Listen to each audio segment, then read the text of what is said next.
एक जंगल में रानू चिड़िया और टुन्नू चिड़िया अपने घर में रहा करते थे। कई सालों बाद भी उनके यहाँ संतान नहीं हुई थी। अब रानू चिड़िया बहुत उदास रहने लगी थी। एक दिन वो नदी के किनारे तन्हाई में बैठी रो रही थी। तभी चिड़िया ने देखा कि नदी के पानी में एक बहता हुआ घोंसला उसी की ओर आ रहा है। अरे, ये घोंसला नदी में। जब वो घोंसला किनारे पर आ लगा तो रानू चिड़िया देखती है उस घोंसले में एक अंडा भी था। अरे, ये तो अंडा है और ताज़ा भी है। अगर इसे जल्दी गर्मी ना दी तो ये खराब हो जाएगा। ये कहते हुए रानू चिड़िया वो अंडा उठाती है और अपने घर की ओर चली जाती है। वहाँ के सभी पक्षी देखते हैं कि रानू चिड़िया अपनी चोंच में एक अंडा डुबाए जा रही है। रानू चिड़िया वो अंडा ले जाकर अपने घोंसले में रख देती है। देखिए जी, ऊपर वाले ने मेरी सुन ली। अरे रानू, ये कैसे हुआ? टुन्नू जी, मेरे खुद के अंडे नहीं हुए, इसलिए ऊपर वाले ने मुझे ये अंडा तोहफे में दे दिया है।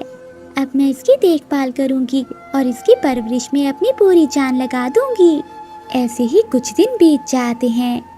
एक दिन रानू चिड़िया के घर मिठू तोता कबूतर भी बैठे हुए थे। तभी वो अंडा फूट जाता है और उसमें से एक कौवे का बच्चा बाहर आता है। चिड़िया, ये तो एक कौवे का बच्चा है। मिठू भैया, कौवे का बच्चा है तो क्या हुआ, आज से ये मेरा बच्चा है। आज से मेरी कोख भी सूनी नहीं रही। ऐ ऊपर वाले, तेरा बहुत बहुत धन्यवाद। अब रानू चिड़िया की खुशी का कोई ठिकाना नहीं था। वो अपने बेटे के लिए दाना लेकर आती और मीठे मीठे फल लेकर आती थी। 2 महीनों में नन्हा कौवा थोड़ा बड़ा हो जाता है और वो उड़ने लगता है। अरे वाह, मेरा बेटा आज कैसे आसमानों में उड़ रहा है। रानू चिड़िया को खुश देखकर टुन्नू चिड़ा भी बहुत खुश था। नन्हा कौवा अब पूरे जंगल का चहेता और अपनी माँ का लाडला बन गया था। एक दिन कुछ ऐसा हुआ कि एक कौवी रानू चिड़िया के घर आती है और वो नन्हे कौवे को देखकर आंसू बहाने लगती है। मेरा बच्चा आखिर तो कितना बड़ा हो गया, मैंने तुझे ढूंढ ही लिया। कौवी का रोना सुनकर कबूतर और मिठू तोता भी वहाँ आ जाते हैं। कौन हो तुम और ऐसे क्यों मेरे बच्चे को अपना बच्चा कह रही हो? कुछ महीनों पहले मेरे घोंसले से एक अंडा गिरकर गायब हो गया था। तभी से अपने अंडे को ढूंढ रही हूँ। तुम्हें जो अंडा मिला था वो अंडा मेरा था। मैं ही इस नन्हे कौवे की माँ हूँ। ये बच्चा मुझे दे दो। नहीं, ये अब मेरा बच्चा है। चिड़िया बहन, मैं तुम्हारी दुश्मन नहीं हूँ। मेरी एक गलती की वजह से ये अंडा मुझसे जुदा हो गया था। तुमने मेरे अंडे को संभाल कर रखा। तुम्हारा बहुत बहुत धन्यवाद। अब मुझे मेरा बच्चा दे दो। नहीं आंटी, मेरी मम्मा चिड़िया है, मैं इन्हें छोड़कर कहीं नहीं जाने वाला। फिर कबूतर और मिठू तोता आपस में सलाह करते हैं। चिड़िया बहन, हम तुम्हारी भावनाओं की कदर करते हैं, मगर नन्हे कौवे को अपनी माँ के पास जाना ही होगा। उस पर उसका पहला हक है। कबूतर की ये बात सुनकर रानू चिड़िया की आंखों में आंसू आ जाते हैं। नन्हा कौवा भी अपनी माँ से लिपट कर बैठ जाता है। वो भी जाने के लिए तैयार नहीं था, लेकिन पक्षियों के दबाव में आकर उसे अपनी माँ के साथ जाना ही पड़ता है। रानू चिड़िया अपने बेटे को जाता हुआ देखकर रो रही थी। नन्हा कौवा भी बहुत उदास था, लेकिन मजबूर था। कुछ ही देर में वो जंगल से दूर दूसरे जंगल में पहुंच जाते हैं। इधर रानू चिड़िया बहुत उदास थी। तभी उसे ख्याल आता है और वो मिठू तोता और कबूतर के पास जाती है। कबूतर और मिठू, मैंने इस बात पर गौर क्यों नहीं किया? उसने कहा था कि उसका अंडा घोंसले से नीचे गिर गया था, मगर मुझे तो वो अंडा घोंसले समेत नदी में मिला था। ये सुनकर मिठू तोता और कबूतर भी हैरान हो जाते हैं। अपने बेटे से मिलने के बाद एक बार भी उसने अपने बेटे को गले से नहीं लगाया और ना ही उससे कोई बात की, बस सीधा लेकर चली गई। मिठू भैया और कबूतर भैया, आप दोनों ने मेरे बेटे को कहाँ मौत के मुंह में भेज दिया है। चिड़िया बहन, तुम चिंता नहीं करो, हम नन्हे कौवे को वापस लेकर आएंगे। चलो सब चलते हैं, हमें और देर नहीं करनी चाहिए। फिर वो तीनों पक्षी वहाँ से उड़ जाते हैं। इधर नन्हा कौवा भी अपनी माँ के साथ एक गुफा के बाहर पहुँच जाता है। चलो मेरे बेटे, अंदर चलो, कब से तुम्हारे बाबा इंतजार कर रहे हैं। नन्हा कौवा उदास था। वो चुपचाप कौवी के साथ चला जाता है। अंदर जाकर नन्हे कौवे ने देखा कि एक कौवी रस्सियों से बंधी हुई है। साथ में एक चील भी बैठी हुई थी। नन्हे कव्वे, पहले तू अपनी असली माँ से मिल ले, रात में मैं तुम दोनों को खाऊंगी। ये कहकर वो नन्हे कव्वे को भी रस्सियों से बांध देते हैं। चलो गोरी, हम पहले थोड़ी देर नदी से पानी पी कर आते हैं, फिर आकर इनका काम तमाम करेंगे। फिर गोरी कव्वे और दुष्ट चील वहाँ से बाहर चली जाती हैं। रस्सी से बंधी हुई कव्वे रोने लगती है।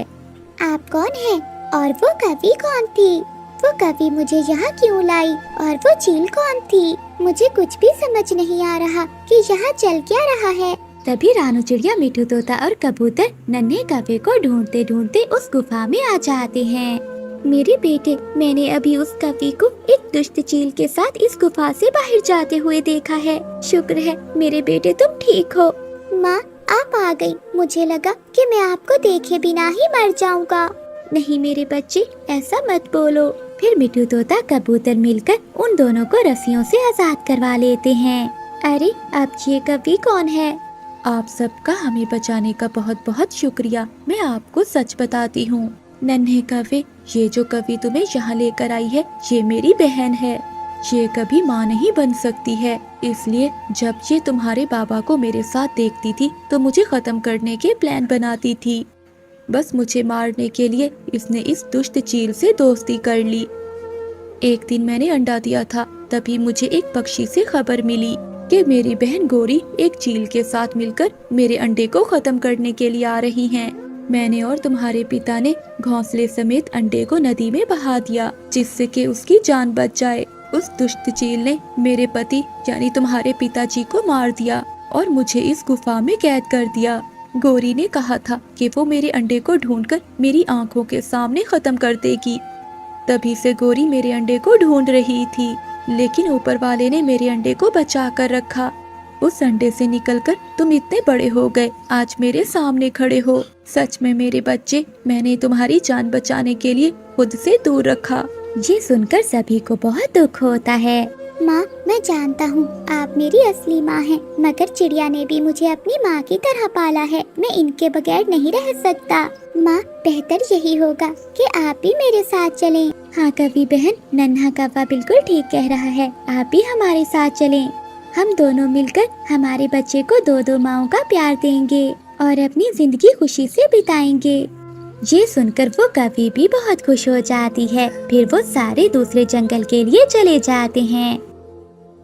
मोटी चोंच वाले, ये अमरूद कहाँ से लाए हो? बड़ी मुश्किल से ढूंढ कर लाया हूँ मैं ये अमरूद। पका हुआ अमरूद इतनी आसानी से नहीं मिलता। तोते, मगर हमने तो सुना था कि तुम मिर्ची खाते हो। इस अमरूद का भला क्या करोगे? लाओ हमें दे दो। गोरी कव्वे के ऐसे कहते हुए कालू कव्वा तोते को पकड़ लेता है और गोरी कव्वे उसका अमरूद छीन लेती है।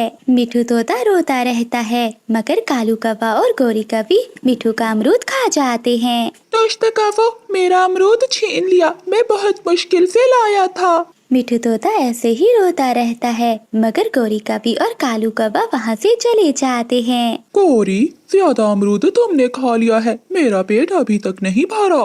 कालू जी, तो फिर चलो किसी और पक्षी का फल छीनते हैं।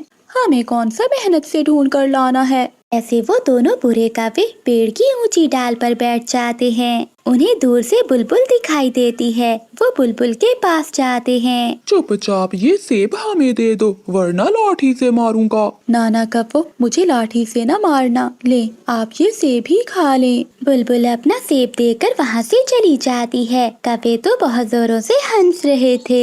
हा हा हा हा हा हा। गोरी, यहाँ के पक्षी तो बहुत डरपोक हैं। हमारा यहाँ गुजर बसर बहुत अच्छा होगा। कालू जी, मैं तो कहती हूँ इसी जंगल में रहने का कोई इंतजाम करते हैं, किसी पक्षी का घर लूट लेते हैं। अगर हम ऐसे ही बाहर फिरते रहे तो बीमार हो जाएंगे। ठीक है गोरी, तुम जाकर किसी पक्षी का मजबूत घर ढूंढो, तब तक मैं लाठी तैयार करता हूँ, पक्षियों को डराने में काम आएगी। ऐसे गोरी कव्वे पक्षियों के घर देखती है। अरे इस मोटी चोंच वाले का घर तो सड़ी हुई घास का है और कबूतर के घर की भी छत टूटी हुई है। लगता है यहाँ सब गरीब पक्षी हैं। ऐसा कहते हुए गौरी कवि आगे बढ़ती है। तभी गौरी कवि की नजर चिड़िया के घर पर जाती है। चिड़िया का घर तो बहुत मजबूत था। ये घर बढ़िया है और लकड़ी भी मजबूत है। मुझे कालू को बुला कर लाना होगा, शायद किसी बड़ी पक्षी का होगा। फिर गौरी कवि अपने पति कालू कौवे के पास जाती है। कालू जी, एक बड़ा घर मिला है मगर पक्षी का पता नहीं, ना जाने अंदर कौन सा पक्षी होगा। चाहे जो भी हो गौरी, देखो मैंने लाठी तैयार कर ली है, इससे हमारा काम आसान होगा। फिर वो दोनों कवि चिड़िया के घर के पास जाते हैं। गौरी कवि चिड़िया के घर पर दस्तक देती है। छोटी चिड़िया दरवाजा खोलती है। कौवों की तो चिड़िया को देखकर हंसी नहीं रुकती। गौरी, खोदा पहाड़ निकली चूहिया, तो ये है वो बड़ा पक्षी। कालू जी, इस छोटी चिड़िया से तो मैं खुद ही निपट लेती, खामखा आपको बुलाया। कौवो, आप कौन हो और मुझसे क्या चाहते हो? चिड़िया, हमें तुम्हारा घर बहुत पसंद आया है, अब निकलो यहाँ से। परंतु कौवो, मैं अपना घर बेचना नहीं चाहती, तुम दोनों यहाँ से जा सकते हो। परंतु चिड़िया, खरीदने कौन आया है? हमें जो चीज पसंद आ जाए हम उसे छीन लेते हैं। नहीं नहीं कौवो, मैं अपना घर तुम्हें नहीं दूंगी, मैं तुमसे नहीं डरती, मैंने पूरे 2 साल में बनाया है, तुम भागो यहाँ से। गौरी, ये ऐसे नहीं मानेगी, लगता है इसका मार खाने का बहुत मन है। फिर कालू कौवा रानो चिड़िया को लाठी से मारता है। अब भाग यहाँ से, अगर दोबारा मुंह खोला तो तेरी जान ले लूंगी मैं अपना घर तुम्हें नहीं देने वाली हूँ, मैं डरने वाली नहीं हूँ, मैं बड़े पक्षियों को बुला कर आऊंगी। अब जाती है कि दूसरी लाठी मारूं? ऐसे रानो चिड़िया अपनी बेटी गुड़िया को साथ लेकर वहाँ से चली जाती है। वो अपने पड़ोसी मिठू के पास जाती है। मिठू तो पहले से ही डरा हुआ था। चिड़िया बहन, वो कौवे बहुत ताकतवर है, उन्होंने आते ही मेरा अमरूद मुझसे छीन लिया। हाँ चिड़िया, वो कौवे बहुत जालिम हैं, वो दूसरे पक्षियों का दाना छीनकर खा जाते हैं। मैं तो कहता हूँ कि आप कोई दूसरा घर बना लें, आप ऐसे कौवों से दूर रहें। अगर कबूतर और मिठू भैया हम ऐसे ही डर गए तो उन दुष्ट कौवों का जुल्म ऐसे ही बढ़ता रहेगा। हाँ अंकल जी, मेरी मम्मा बिल्कुल ठीक कह रही हैं, हम सब पक्षियों को एक होना होगा। बेटी गुड़िया, तुम छोटी हो और वो कौवे बहुत बड़े, हम उनसे लड़ाई नहीं कर सकते। मैं तो कहता हूँ कि बेहतर है तुम अपना घर फिर से बना लो। कबूतर भैया, मैं छोटी जरूर हूँ मगर उन कौवों से डरी नहीं हूँ, मैं अपना घर वापस लेकर रहूंगी, मैंने बहुत मेहनत से बनाया है। ऐसा कहते हुए रानो चिड़िया आगे बढ़ जाती है। अब उसे किसी बड़ी पक्षी की तलाश थी जो कौवों से ना डरता हो। मम्मा, हमारा साथ कौन देगा? इन पड़ोसियों ने तो मना कर दिया है। गुड़िया बेटी, कोई जुल्म इतना बड़ा नहीं हुआ जो सच्चाई को हरा दे। ये घर हमारा है और हम लेकर रहेंगे। फिर रानो चिड़िया उल्लुओं के पास जाती है और वो कौवों की सारी बात बताती है। चिड़िया बहन, वो कौवे हमसे भी नहीं डरेंगे, आप चील के पास जाओ, वो आपकी मदद जरूर करेगी। पर उल्लू भैया, चील तो बहुत खतरनाक है, वो हमें कोई नुकसान तो नहीं पहुंचाएगी। चिड़िया बहन, तुम पहाड़ों पर रहने वाली चील के पास न जाना, जंगल के बाहर कुएं के पास एक पीपल का पेड़ है, वहाँ एक चील रहती है, वो बहुत अच्छी है, वो मांस नहीं खाती, वो तुम्हारी मदद जरूर करेगी। फिर रानो चिड़िया अपनी बेटी के साथ भागी भागी कुएं वाली चील के पास जाती है। चिड़िया सारी बात चील को बताती है। चिड़िया, वो घर तुम्हारा ही है ना? कहीं वो कौवों का तो नहीं है? नहीं नहीं चील दी, वो घर मेरा ही है, मैंने बहुत मेहनत से बनाया था, मगर उन कौवों ने मुझे लाठी मारकर वहाँ से भगा दिया। वो जंगल के सभी पक्षियों को तंग कर रहे हैं, अब आप ही कुछ कर सकती हैं, मैं बड़ी उम्मीद लेकर आपके पास आई हूँ। फिर चील चिड़िया के साथ चली जाती है। घर में कौवे तो बहुत सुकून से सो रहे थे।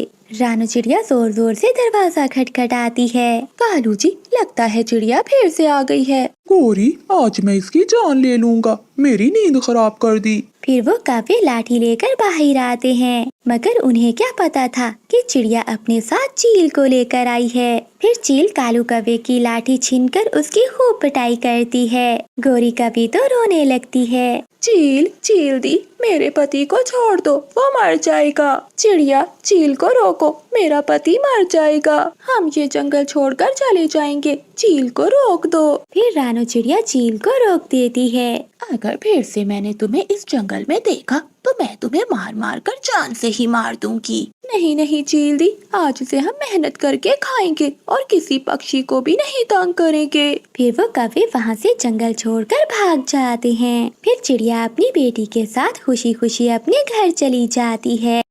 माँ, मैं और गोरी दाना लेने बाहर जा रही हैं। आपको तो पता है हमारे जंगल में दाने की पहले से ही कमी है और ऊपर से बारिश का मौसम भी शुरू हो गया है।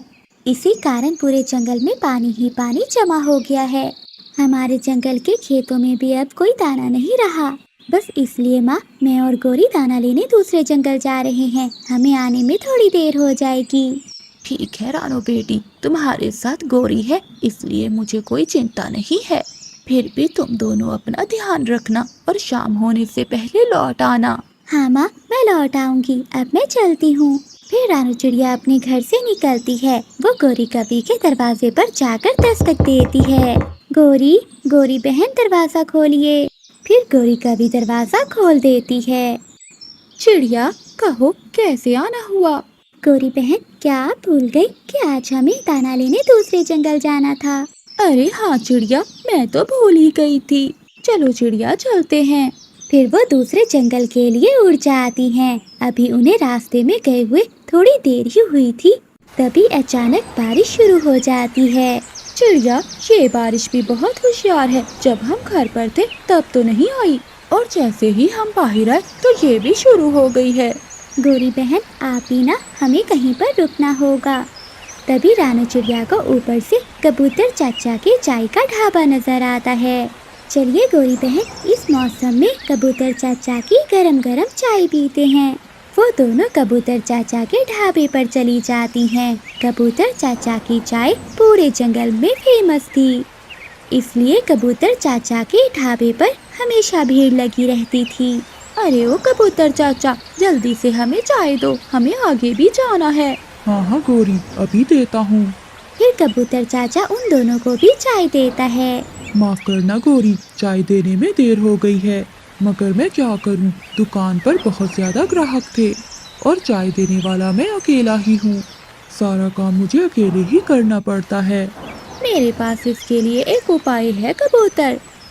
वो क्या गोरी? कबूतर चाचा, अब तेरी उम्र बहुत हो गई है, अब तो तुझे शादी कर ही लेनी चाहिए। गोरी, तुम भी ना? कबूतर शर्मा जाता है। अरे कबूतर चाचा, आप तो शर्मा ही गए, मगर गोरी बहन बिल्कुल ठीक कह रही हैं। अब आपको शादी कर लेनी चाहिए। अरे गोरी बहन, बातों के चक्कर में हम जिस काम के लिए बाहर आए थे वो तो भूल ही गए हैं। हाँ चिड़िया बहन, अब तो बारिश भी रुक गई है, चलो चलते हैं। फिर रानू चिड़िया और गोरी कवि वहाँ से उड़ती हैं। बहुत देर उड़ने के बाद वो दूसरे जंगल पहुँच जाती हैं।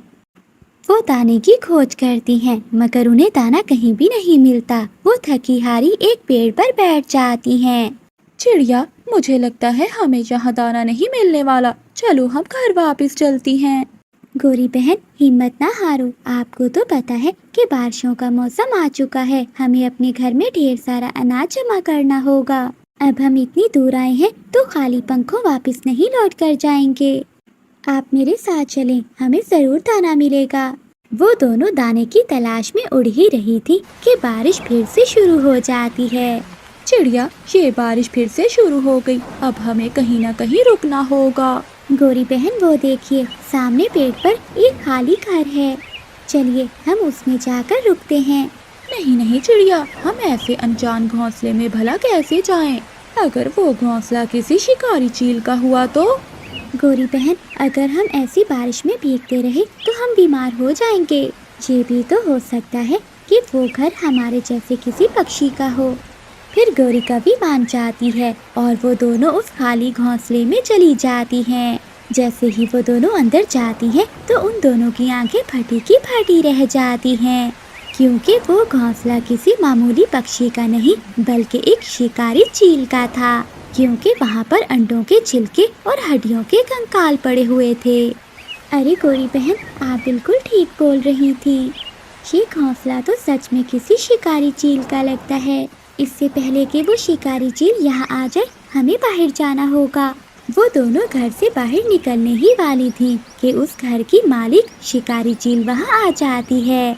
अरे वाह वाह वाह, मैं बाहर तेज बारिश में शिकार की तलाश में इधर उधर भटक रही थी, परंतु मुझे कहीं पर कोई शिकार नहीं मिला, इसलिए मैं निराश हूँ। लूसी कबूतरी ने 5 अंडे दिए थे। वो बहुत खुश थी। कबूतरी के पड़ोस में चिड़िया और कौवे भी रहते थे। चिड़िया लूसी कबूतरी के पास जाती है। लूसी बहन, आपको बहुत बहुत मुबारक हो, आपके यहाँ तो 5-5 अंडे आए हैं। हाँ चिड़िया, खुशी के साथ साथ गम भी है। अगर मेरे कबूतर जी मेरे पास होते तो मैं इन अंडों की रक्षा कर सकती। अब मुझे बहुत डर लग रहा है, आखिर मैं इन बच्चों को कैसे पालूंगी। लूसी बहन, आप चिंता न करें, मैं आपके साथ हूँ। जब भी आपको मेरी जरूरत हो आप मुझे बुला लेना, मैं दौड़ी चली आऊंगी। दूसरी ओर कौवों को भी ये बात पता चल जाती है कि लूसी कबूतरी ने 5 अंडे दिए हैं। कालू, सुना है लूसी ने 5 अंडे दिए हैं।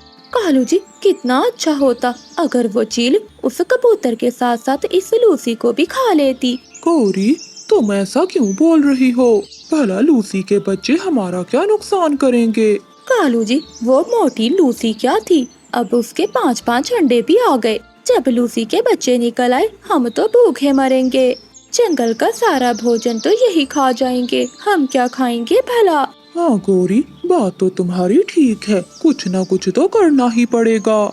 मैं अभी जाकर करता हूँ बात। कालू कौवा लूसी कबूतरी के घर जाता है। कालू भैया, ये देखें मेरे प्यारे प्यारे 5 अंडे। लूसी, मैं तुम्हें पहले समझा रहा हूँ, ये जंगल के सारे फलों के पेड़ हमारे हैं, यहाँ से तुम अपने बच्चों को कुछ भी नहीं दोगी। कालू भैया, ये पेड़ पौधे सबके साझे हैं, फिर आप ऐसा क्यों कह रहे हैं? हाँ लूसी, आज तक ये सबका साझा था, लेकिन अब से ये सब हमारा है, क्योंकि किसी भी पक्षी के 5-5 अंडे नहीं हुए। इसीलिए खबरदार, बच्चों के होते ही तुमने यहाँ से भोजन लिया तो अगर मैंने तुझे देख लिया तो मैं बहुत मारूंगा तुझे और तेरे बच्चों को भी। ऐसे धमकाकर कालू कौवा घर चला जाता है। ऐसे ही कुछ दिन बीत जाते हैं। लूसी कबूतरी के अंडों से बच्चे भी निकल आते हैं। अगले दिन लूसी कबूतरी अपने बच्चों से बोलती है, मेरे प्यारे बच्चों, आज मैं तुम सबका भोजन लेने दूसरे जंगल जा रही हूँ। हो सकता है मुझे आने में देर हो जाए। तुम सब रोना मत और घोंसले से बाहर नहीं जाना। अगर मैं चिड़िया बहन से मदद मांगूंगी तो आखिर कब तक? मुझे अपने बच्चों के लिए खुद ही कुछ करना होगा। लूसी कबूतरी ऐसा सोचती है और वो अगले दिन से ही भोजन लेने चली जाती है। कालू जी, कबूतरी के बच्चे घर में अकेले बैठे हैं, लगता है कबूतरी भोजन लेने दूसरे जंगल गई हुई है। जाती कैसे नहीं, मेरे डंडे से डर जो लगता है सबको। हाँ हाँ, बस बस, कोई बड़ा काम नहीं कर दिया तुमने। मजा तो तब आता जब वो कबूतरी अपने बच्चों को साथ लेकर दूसरे जंगल ही चली जाती। बच्चों को इंतजार करते करते सुबह से शाम हो जाती है। बच्चे भूखे थे, उन्हें तो उड़ना भी नहीं आता था। भैया, बाहर पेड़ पर कितने फल लगे हुए हैं, हम यहीं से खा लेते। मम्मा को इतनी दूर जाने की भला क्या जरूरत थी। गुड़िया, मम्मा ने कहा है कि अगर वो यहाँ से भोजन लेंगी तो वो कौवे हमें मारेंगे। ऐसे बच्चे बहुत उदास थे, पर मम्मा कबूतरी क्या करती, उसे कौवों से बहुत डर लगता था। वो भोजन लेकर वापस आ रही थी कि रास्ते में एक शिकारी चील उसे देख लेती है। अरे वाह वाह, कबूतरी, आज तो मुझे कबूतरी का मांस खाने को मिलेगा। ऐसा कहते हुए वो जालिम चील कबूतरी पर हमला करती है और उसे मारकर खा जाती है। बच्चे घर पर अकेले थे और रो रहे थे। रानो चिड़िया बच्चों की आवाज सुनकर वहाँ आती है। अरे बच्चों, क्या हुआ? आप इतना शोर क्यों मचा रहे हो और आपकी मम्मा कहाँ हैं? आंटी, हमारी मम्मा हमारे लिए सुबह से भोजन लेने गई हुई है, मगर अभी तक लौट कर नहीं आई। अरे बच्चों, ऐसा कैसे हो सकता है? मुझे तो लूसी ने कुछ नहीं बताया। वो अकेले भोजन क्यों लेने चली गई? अब तो रात हो गई है, जरूर वो किसी मुसीबत में होगी। थोड़ी देर बाद मिठू तोता भी वहाँ आ जाता है। चिड़िया बहन, मैं दूसरे जंगल से लौट रहा था, तभी मैंने देखा कि जालिम चील ने लूसी कबूतरी को मारकर खा लिया है। मिठू भैया, ये आप क्या कह रहे हो? इन छोटे छोटे बच्चों का क्या होगा? ये कैसे अपनी माँ के बिना रहेंगे? फिर रानो चिड़िया कबूतरी के बच्चों को लेकर अपने घर में चली जाती है। कालू जी जरा उठो और जाकर देखो, चिड़िया के घर से बच्चों की आवाजें आ रही हैं। कहीं चिड़िया ने भी तो बच्चे नहीं दे दिए। हाँ गौरी, आवाज तो चिड़िया के घर से ही आ रही है, मैं जाकर देखता हूँ। फिर कालू कौवा चिड़िया के घर जाता है। अरे ये क्या चिड़िया, ये कबूतरी के बच्चे तुम्हारे घर में क्या कर रहे हैं? कालू भैया, लूसी को चील ने खा लिया है। ये बच्चे बेचारे अनाथ हो गए हैं, इसलिए आज से मैं ही इनकी माँ बनकर इन्हें पालूंगी।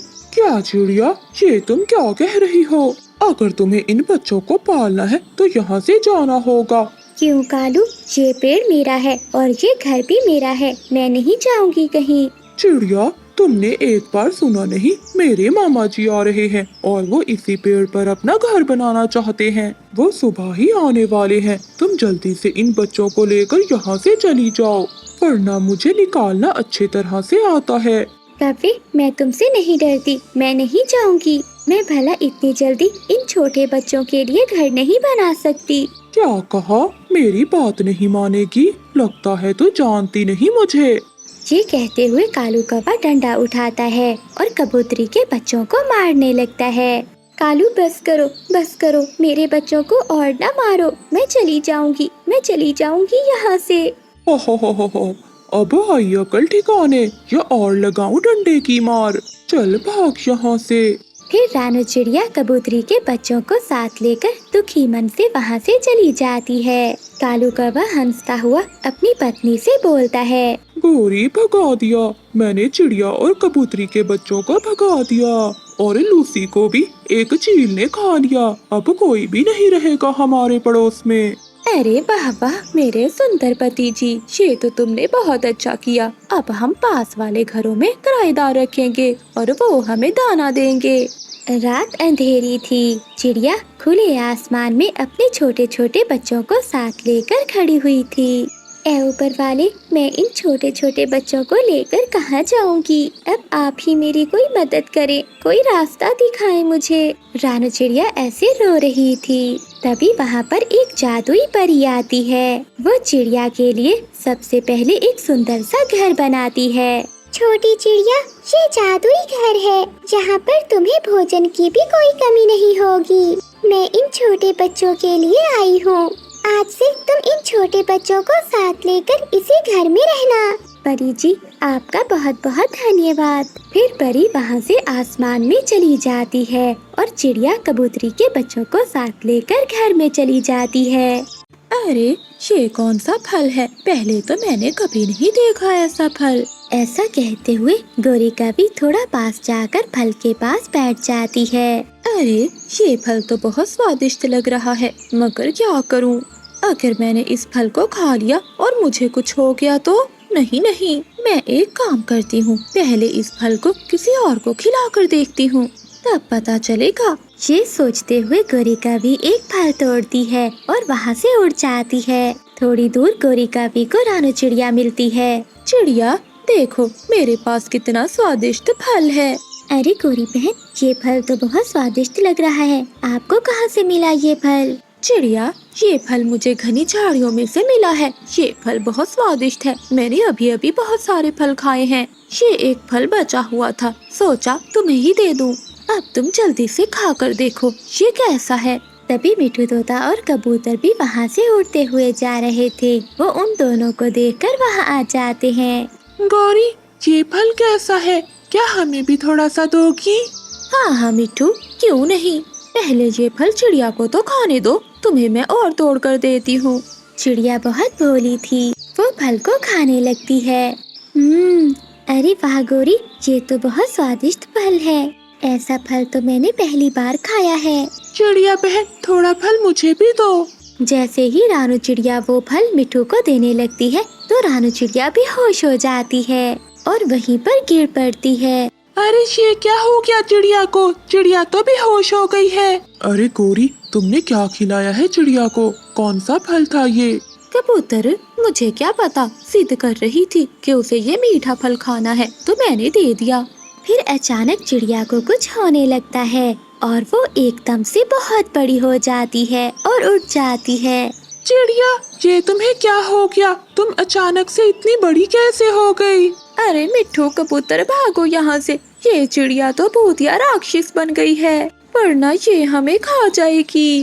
वो पक्षी रानू चिड़िया को इतना बड़ा देखकर वहाँ से भागने लगते हैं। वहीं रानू चिड़िया को पता नहीं चलता कि आखिर उसके साथ हुआ क्या है। अरे रुको दोस्तों, तुम सब कहाँ जा रहे हो? भला आप सब मुझसे दूर क्यों भाग रहे हो? जंगल के सभी पक्षी रानू चिड़िया को इतना बड़ा देखकर अपने अपने घोंसलों की ओर भाग रहे थे। ए ऊपर वाली, मैं इतनी बड़ी कैसे हो गई? आखिर मेरे साथ ऐसा क्या हुआ है? हाँ, जरूर उस फल की वजह से मेरा ये हाल हुआ होगा। वहीं मिट्ठू तोता और कबूतर गोरी कवि के साथ उसके घर चले जाते हैं और वहीं छुपकर बैठ जाते हैं। वहीं रानू चिड़िया भटकती हुई गोरी कवि के घर के बाहर जाकर बैठ जाती है। दोस्तों, मेरी मदद करो, मेरा यकीन करो, मैं आपको कुछ भी नहीं कहूँगी। मिट्ठू भैया, कबूतर भैया, आप तो मेरी बात सुनो ना। अरे भाग जा चिड़िया यहाँ से, तू अब भूतिया चिड़िया हो गई है। हम जानते हैं कि तू अब हम में से किसी को भी नहीं छोड़ेगी। हाँ, गोरी कवि ठीक कह रही है। अगर चिड़िया तुमने हमें छुआ तो हम तुम्हारे जैसे हो जाएंगे। अरे तुम मेरा यकीन करो, मुझे कुछ नहीं हुआ, मैं पहले जैसी ही हूँ। गोरी और मिट्ठू, मुझे लगता है कि हमें चिड़िया की मदद करनी चाहिए। ऐसी मुश्किल में हमें उसे अकेला नहीं छोड़ना चाहिए। जंगल में गर्मी बढ़ रही थी। ऐसे गर्मी के मौसम में रानू चिड़िया और मिट्ठू तोता तालाब से पानी पीने के लिए जा रहे थे। चिड़िया, कितनी तेज धूप है, मुझसे ये धूप अब बर्दाश्त नहीं हो रही। तभी आसमान से कबूतर नीचे आकर गिरा। मिट्ठू, ये तो कबूतर है। कबूतर भैया, आपको क्या हुआ? चिड़िया, मुझे बहुत प्यास लगी है, मगर अब मुझ में इतनी हिम्मत नहीं है कि मैं उड़कर तालाब पर पानी पी सकूं। मिट्ठू भैया, कबूतर को उठाने में मदद करो। फिर रानू चिड़िया और मिट्ठू तोता कबूतर को उठाकर तालाब पर लेकर जाते हैं। उन तीनों ने तालाब से पानी पीकर अपनी प्यास बुझाई। तभी वहाँ बुलबुल आ जाती है, वो भी तालाब से पानी पीती है। तभी इन तीनों ने देखा कि बुलबुल रो रही है। क्या हुआ बुलबुल बहन, तुम रो क्यों रही हो? चिड़िया बहन, मैं अपने बेटे के लिए दाना ढूंढने गई थी, लेकिन जब मैं वापस लौटी तो गर्मी और प्यास की वजह से मेरा बेटा मर चुका था। ये सुनकर तीनों को बहुत दुख हुआ। ऐसे बहुत से दिन गुजरते गए और गर्मी भी बढ़ती रही और तालाब का पानी भी तेजी से सूख रहा था, जिससे ज्यादातर पक्षियों ने गर्मी के मारे अपना दम तोड़ दिया था। एक दिन रानू चिड़िया तालाब से पानी पीने गई तो उसने देखा कि तालाब आधा सूख चुका है। धूप भी बहुत तेज हो रही है और ये तालाब भी बहुत छोटा होता जा रहा है। अगर ऐसा ही चलता रहा तो हमारे जंगल वासियों का क्या होगा? रानू चिड़िया एक पेड़ पर जाकर बैठ जाती है। तभी रानू चिड़िया को कोई आवाज सुनाई देती है। सामने गोरी कवि ने एक बोतल में नीली परी को कैद किया हुआ था। नीली परी, तूने मेरी ख्वाहिशें पूरी नहीं की ना, अब देखना मैं तेरा क्या हाल करती हूँ। दुष्ट कवि, मैंने तेरी हर ख्वाहिश पूरी की है, लेकिन अब तू ऐसी ख्वाहिश कर रही है जिसमें दूसरे पक्षियों का बुरा है, इसलिए मैं ऐसी ख्वाहिश को कैसे पूरा कर सकती हूँ? नहीं कर सकती तो मरने के लिए तैयार हो जा। फिर गोरी कवि ने शीशे की बोतल को जमीन में दबा दिया और उस पर मिट्टी डालकर गोरी कवि वहाँ से चली गई। तभी रानू चिड़िया वहाँ जाती है। रानू चिड़िया को आवाज आती है, अब तो मेरा मरना निश्चिंत है। इस जगह मुझे कौन बचाने आ सकता है? यहाँ तो मुझे कोई भी सुनने वाला नहीं है। नीली परी, आप चिंता नहीं करें, मैं आपको बाहर निकालती हूँ। ऐसा कहते हुए रानू चिड़िया मिट्टी को हटाती है और नीली परी को आजाद कर देती है। नीली परी बोतल से बाहर आते ही उड़ नहीं पा रही थी। नीली परी जी, आप उड़ क्यों नहीं पा रही? चिड़िया, हर परी को जिंदा रहने के लिए हर 7 दिन में 3 चंबेली के फूल खाने पड़ते हैं और इस दुष्ट कवि ने मुझे पिछले 6 दिनों से इस बोतल में कैद कर रखा है, इसलिए मैं कमजोर हो चुकी हूँ। ना ही मैं उड़ सकती हूँ और ना ही मेरा जादू काम कर रहा है। चिड़िया, अब तो मैं मरने वाली हूँ। नीली परी जी, तो आपको कैसे बचाया जा सकता है? क्या मैं आपको वो फूल ला कर दूँ? हाँ चिड़िया, अगर शाम होने से पहले तुम वो फूल ले आओगी तो मैं बच जाऊंगी। मुझे पता है कि चंबेली के फूल कहाँ उगते हैं, मैं उन्हें लेकर आती हूँ। मुझे तो बहुत प्यास लग रही है। मैं आगे बढ़ने से पहले पानी पी लेती हूँ, फिर ही मुझ में थोड़ी हिम्मत आ जाएगी। रानू चिड़िया तालाब पर पहुँची, मगर वहाँ पानी और भी ज्यादा सूख गया था। जंगल के कई पक्षी तालाब के पास बैठे हुए थे। उन सब की हालत भी बहुत खराब थी। अरे कबूतर भैया, ये आप सबको क्या हो गया? चिड़िया, हम सबको बहुत प्यास लग रही है, मगर जितनी तेजी से ये तालाब का पानी सूख रहा है, हमने सोचा कि हम अपनी आखिरी सांस पर ही पानी पिएंगे, क्योंकि अगर हम पानी पी गए तो सभी जंगल के पक्षी प्यास से मर जाएंगे। मुझे भी यही लगता है कि हम सब मरने वाले हैं, लेकिन मैं मरते मरते किसी की जान जरूर बचाऊंगी। ये कहते हुए रानू चिड़िया बिना पानी पिए ही वहाँ से चली जाती है, क्योंकि वो चाहती थी कि उसकी वजह से तालाब का पानी खत्म न हो। धूप बहुत तेज थी, रानू चिड़िया बहुत प्यासी थी, उसे उड़ने में भी बहुत मुश्किल हो रही थी। इस तरफ नीली परी भी मरने को तैयार थी, दूसरी ओर जंगल के सभी पक्षी। रानू चिड़िया 1 घंटे के बाद फूलों के बाग में पहुंची। उसे वहां चंबेली का पौधा मिल गया। शुक्र है ऊपर वाले का कि चंबेली का पौधा मिल गया। उसने कुछ चंबेली के फूल तोड़े और वहां से भागी। रानू चिड़िया बहुत थक चुकी थी, मगर परी की जान बचाने के लिए उसने हिम्मत नहीं हारी। ये लो नीली परी, मैं चंबेली के फूल ले आई हूँ। फिर परी वो फूल खा लेती है। फूल खाते ही परी फिर से उड़ने लगी और उसकी जान में जान आई। मैं ठीक हो गई, मैं ठीक हो गई। चिड़िया, ये सब तुम्हारी वजह से ही हुआ है। मुझे खुशी हुई परी जी कि मैं आपको बचा पाई। ये कहते हुए रानू चिड़िया भी अब जमीन पर गिर जाती है। चिड़िया, ये तुम्हें क्या हुआ? नीली परी जी, मैं सुबह से प्यासी हूँ और तालाब सूख रहा है और सभी पक्षी तालाब के पास जमा हैं। वो सब जिंदा रह सके इसलिए मैंने पानी नहीं पिया। चिड़िया, तुम बहुत अच्छी हो, मगर अब मैं सब कुछ ठीक कर दूंगी। ऐसा कहते हुए परी ने अपनी छड़ी घुमाई और वो दोनों तालाब पर पहुंच गए, जहां सभी पक्षी बहुत बुरी हालत में पड़े थे।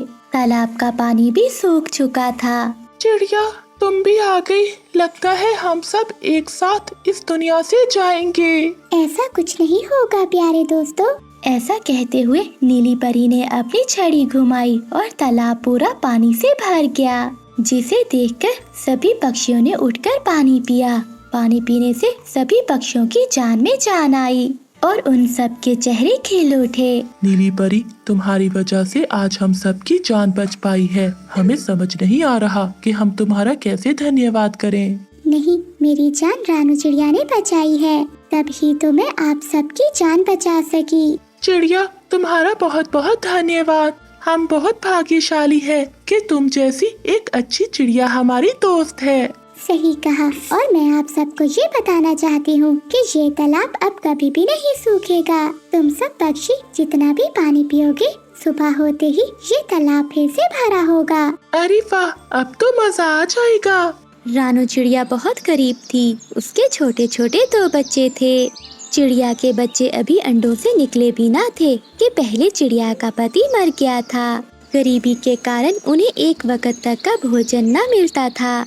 गुड़िया बेटी, अगर हमें कुछ खाने को ना मिला तो हम सब भूख से मर जाएंगे। तुम्हारा भाई कुकू भी अभी बहुत छोटा है। मम्मा, कालू अंकल और गोरी आंटी हमारे पड़ोस में रहते हैं। आप उनके पास जाएं, वो हमारी मदद जरूर करेंगे। नहीं गुड़िया बेटी, मुझे नहीं लगता कि वो कभी हमारी मदद करेंगे, मगर मैं एक बार फिर भी जाकर देखती हूँ। ये कहते हुए रानू चिड़िया पड़ोस में कौवों के पास जाती है। रानू चिड़िया दरवाजा बजाने ही वाली थी कि उसे अंदर से आवाज आती है। सुनो कालू जी, पड़ोस में रहती है ना चिड़िया, वो बहुत गरीब है, किसी समय भी हमसे भीख मांगने आ सकती है, मगर तुम पहले से ही तैयार रहना, उन भिखारियों को कोई भीख ना दे देना। गौरी, तू चिंता ना कर, मैं उन गरीबों को कुछ भी नहीं देने वाला। रानू चिड़िया दरवाजे पर ये सब बातें सुन रही थी। वो बहुत उदास हो जाती है। मुझे तो पहले ही पता था कि ये कभी कहाँ किसी की मदद करने वाले हैं। मैं भी गुड़िया की बातों में आकर यहाँ चली आई। फिर रानू चिड़िया दरवाजे से ही अपने घर में लौट जाती है। मम्मा, क्या हुआ? कालू अंकल मिले घर पर? हाँ गुड़िया बेटी, वो कौवे घर पर ही थे, मगर उनकी सच्चाई भी मालूम हो गई है। वो कौवे हमसे बहुत नफरत करते हैं। गुड़िया, आज के बाद तुम वहाँ नहीं जाओगी। मम्मा, मुझे माफ कर दे, मैंने ही जिद की।